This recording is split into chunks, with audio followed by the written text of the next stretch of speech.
നാട്ടുകാർ. ദീർഘവീക്ഷണമില്ലാത്ത പദ്ധതികൾ ജനദ്രോഹമെന്നും ആരോപണം.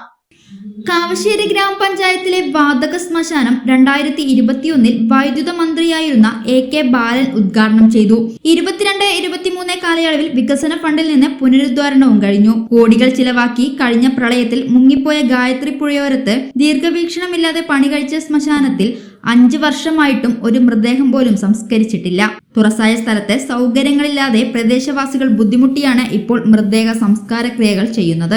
എത്രയും വേഗം വാതക ശ്മശാനം തുറന്ന് പ്രവർത്തിക്കാനുള്ള നടപടികൾ ഉണ്ടാവണമെന്ന് ജനങ്ങൾ ആവശ്യപ്പെടുന്നു. കാവശ്ശേരി ഗ്രാമപഞ്ചായത്തിന്റെ വാതക ശ്മശാനമാണ് ഇത്. ഇതിപ്പോ പണി കഴിച്ചിട്ട് 5 വർഷമായി.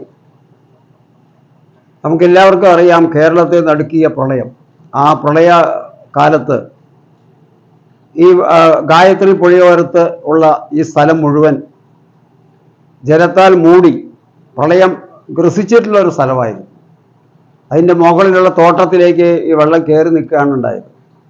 കാവശ്ശേരി ഗ്രാമപഞ്ചായത്തിൻ്റെ ഈ പദ്ധതി ആവിഷ്കരിക്കുമ്പോൾ ഒരു ദീർഘവീക്ഷണമില്ലാതെ ഇതേ സ്ഥലത്ത് തന്നെ വാതക ശ്മശാനത്തിന് അവർ കമ്മീഷൻ ചെയ്തു.